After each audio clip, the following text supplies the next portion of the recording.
Haleluya, puji Tuhan, salam sejahtera bagi kita semua, keluarga besar GPDI LCD Magelang. Puji Tuhan, kembali kita akan merenungkan kebenaran firman Tuhan.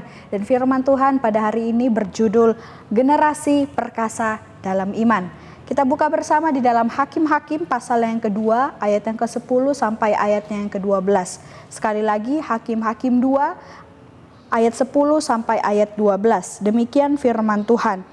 Setelah seluruh angkatan itu dikumpulkan kepada nenek moyangnya, bangkitlah sesudah mereka itu angkatan yang lain yang tidak mengenal Tuhan ataupun perbuatan yang dilakukannya bagi orang Israel. Lalu orang Israel melakukan apa yang jahat di mata Tuhan dan mereka beribadah kepada para Baal.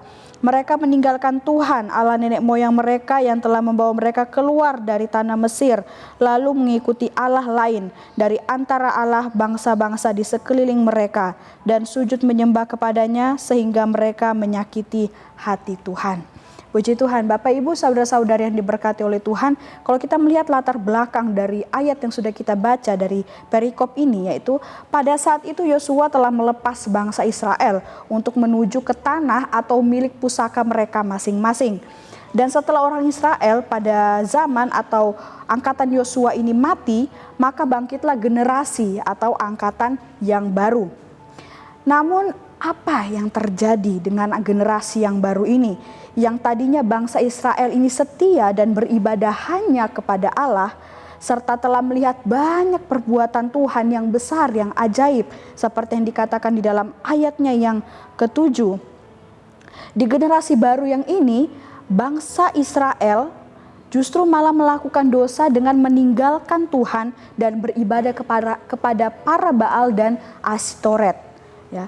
Dosa itu di mata Allah sangat menyakiti hati Allah.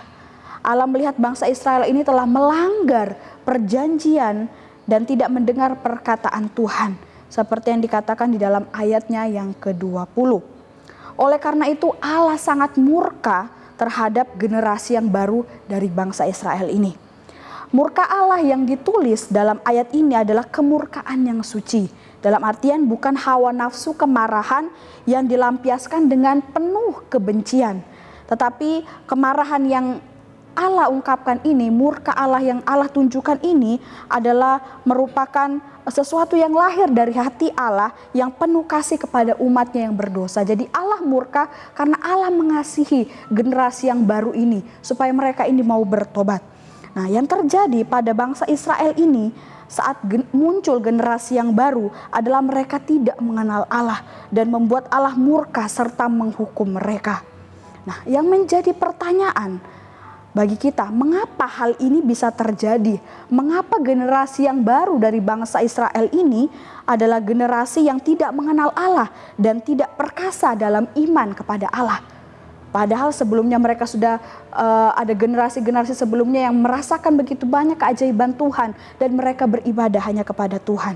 Nah, alasannya adalah ada kemungkinan bahwa generasi sebelumnya tidak mengenalkan Tuhan dengan seutuhnya kepada generasi atau keturunan yang selanjutnya.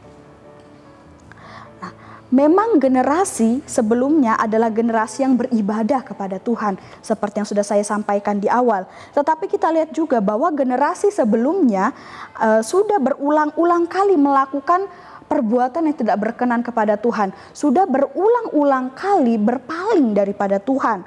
Kita bisa melihat contohnya, mereka berulang kali juga menyembah kepada Allah lain.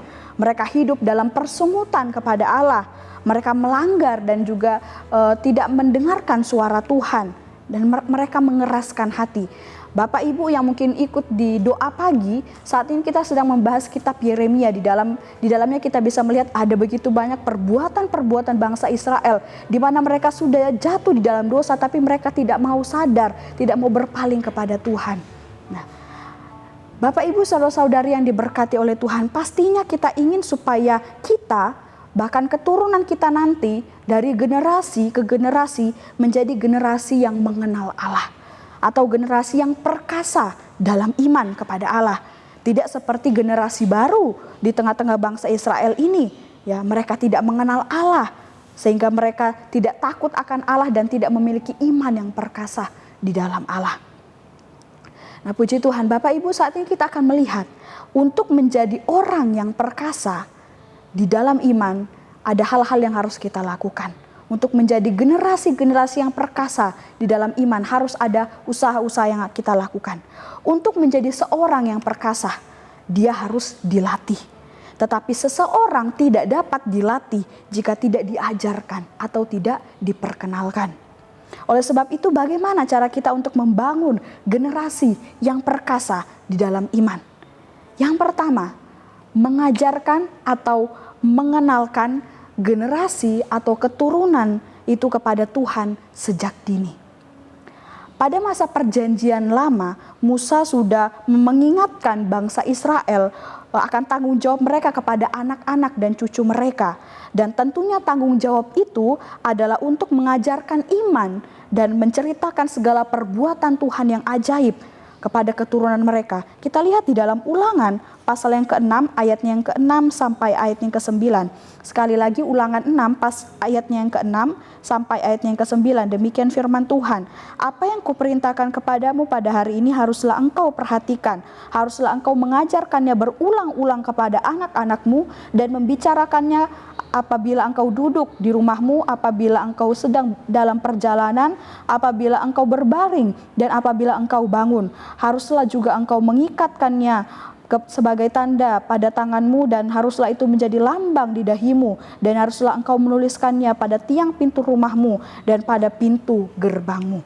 Kemudian ada satu ayat lagi di dalam Mazmur 78, ayatnya yang ketiga sampai ayatnya yang ke-8. Sekali lagi, Mazmur 78 ayat yang ketiga sampai ayat yang ke-8. Demikian firman Tuhan, yang telah kami dengar dan kami ketahui dan yang diceritakan kepada kami oleh nenek moyang kami.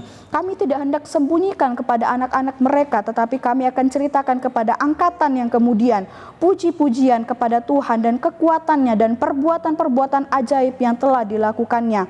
Telah ditetapkannya peringatan di Yakub dan hukum Taurat diberinya di Israel. Nenek moyang kita diperintahkannya untuk memperkenalkannya kepada anak-anak mereka, supaya dikenal oleh angkatan yang kemudian, supaya anak-anak yang akan lahir kelak bangun dan menceritakannya kepada anak-anak mereka, supaya mereka menaruh kepercayaan kepada Allah dan tidak melupakan perbuatan-perbuatan Allah, tetapi memegang perintah-perintahnya. Dan jangan seperti nenek moyang mereka, angkatan pendurhaka dan pemberontak, angkatan yang tidak tetap hatinya dan tidak setia jiwanya kepada Allah. Nah, ini ayat-ayat firman Tuhan yang menjelaskan kepada kita bahwa untuk menjadi generasi yang perkasa dalam iman, kita harus mengajarkan atau mengenalkan tentang Tuhan Yesus kepada keturunan kita, kepada generasi yang baru. Mengajarkan atau memperkenalkan Tuhan sejak kapan?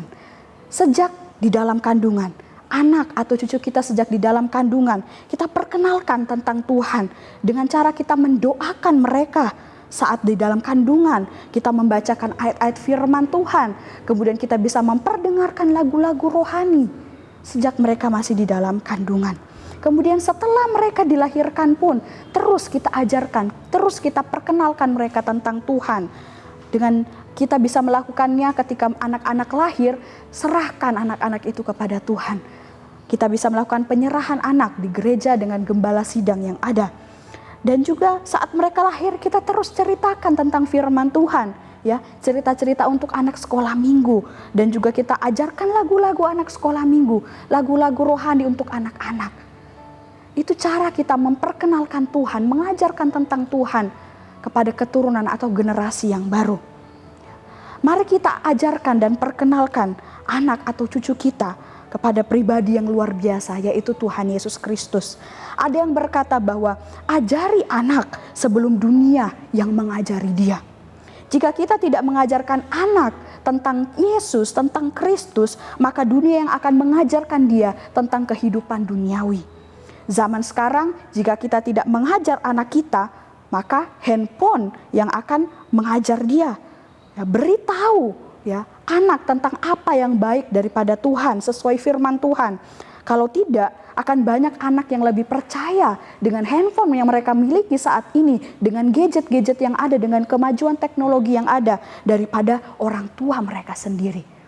Dunia saat ini semakin jahat, perlunya kita menjaga keturunan kita, generasi yang selanjutnya untuk benar-benar menjadi generasi yang perkasa di dalam iman hanya kepada Tuhan Yesus. Kemudian yang kedua, cara kita untuk membangun generasi yang perkasa dalam iman setelah kita mengajarkan atau mengenalkan, maka selanjutnya kita melatih generasi atau keturunan itu tentang cara hidup sesuai firman Tuhan.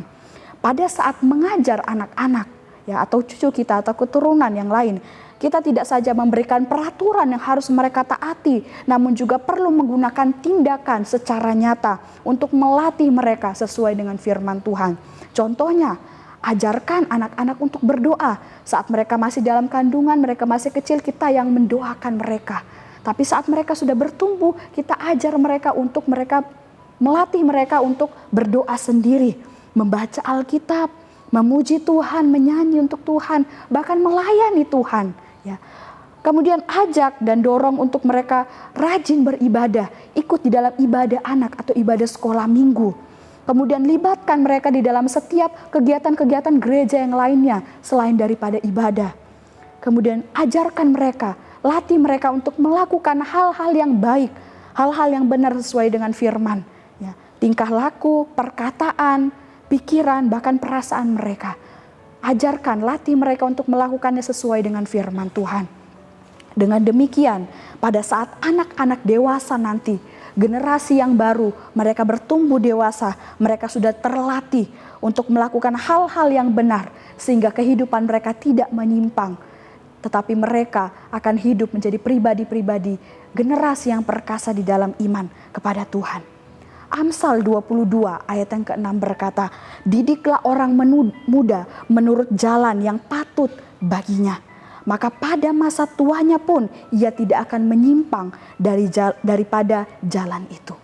Puji Tuhan, Bapak Ibu saudara-saudari yang diberkati oleh Tuhan, mari kita bangun generasi yang perkasa di dalam iman. Generasi yang mempermuliakan nama Tuhan, generasi yang mengenal Tuhan sejak dini.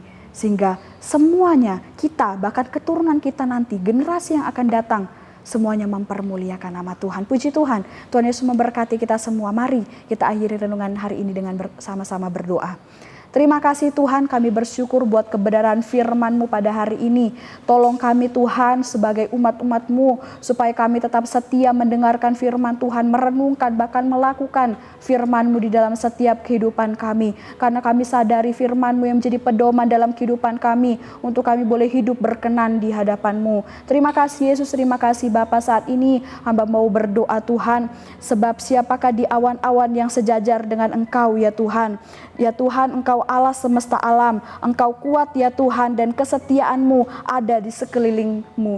Dan kesetiaan-Mu yang selalu menyertai, membimbing, melingkupi setiap kehidupan umat-umat Tuhan, terlebih khusus yang jemaat Tuhan yang ada di GPD LSAD Magelang. Terima kasih Yesus, terima kasih Bapa. Engkau tolong kami di dalam setiap kehidupan kami, apapun yang kami lakukan, semuanya hanya untuk memuliakan nama-Mu. Terima kasih Tuhan, ini doa kami mengucap syukur, kami terima kebenaran firman-Mu di dalam nama Tuhan Yesus Kristus. Haleluya. Amin.